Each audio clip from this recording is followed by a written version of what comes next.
You know, I think it is interesting, this idea that a sex doll becomes something of, you know, like we're in a time where sexuality, sex toys, pornography, you know, you name it, has lost the taboo that it had even 20 years ago. Yeah. Except when it comes to the realm of the sex doll. Right. Right? Right. And I've found, are we recording now? We're almost there, but we're not recording, but... Yeah, you're not perfect yet. Okay, so you can think about your response. Well, I wanted to start out with like a distinction between the dolls as they are now, the sex dolls, and what people are hoping for, the sex bots that are supposedly indistinguishable from people. Yeah. Well, I mean, I feel like that technology is maybe, it's not quite there. You know, even the stuff that Matt at Realbotics is doing, like they're not really there yet. Now, I have an opinion about that. Okay, cool. That the women are going to like, that the men aren't going to like. Well, good. You're playing for both teams here. Well. Yeah, I mean, I was looking at some of you know, well, in researching this project, like, obviously there's the real dolls and the Realbotics that they're working on now.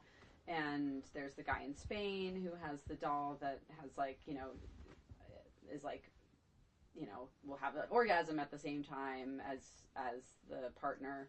And then there's like real AI developers in China who are, you know, like the, I don't know if you know this, like Sophia, who's like an actual. Yes. So, yes, I've seen.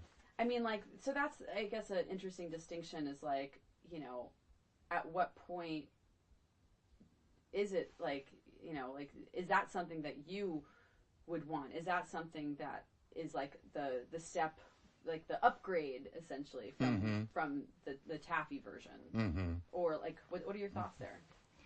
Well, I think the first thing that we need to talk about here is the distinction between the dolls as they are now, the real dolls, which are simply made of silicone. They don't move. They're sex dolls. And the purpose of a sex doll is to have sex with the doll. Okay, that's where we are now.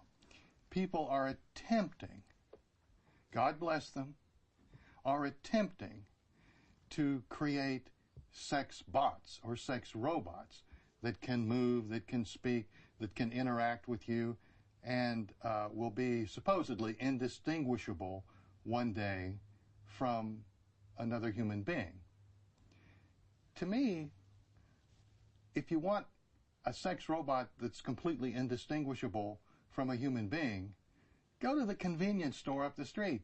There are human beings up there. Meet them there. You know, I don't even want a sex doll that talks. I don't. In spite of my demeanor here, I am a very introverted person. And I strongly suspect that a lot of the men and women who buy the dolls are quite introverted. And, you know, the demeanor of the dolls is very predictable. You're not going to get any stunning surprises from the doll. She's not going to be mad at you for some inexplicable reason. And so I like that. You know, I appreciate what people like Matt McMullen and other people are doing. These are artistic geniuses, technological geniuses, and I hope someday to shake Matt McMullen's hand for all the pleasure he's given me.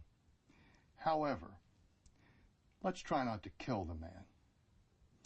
People are putting pressure on all the doll providers to make them indistinguishable from human beings. And I don't think that will ever happen. Not 50 years from now, not 500 years from now. Let me give you an example. If I simply pick up this bottle, open the top, take a drink, screw the cap back on, and set it down, do you realize how unimaginably complicated that is?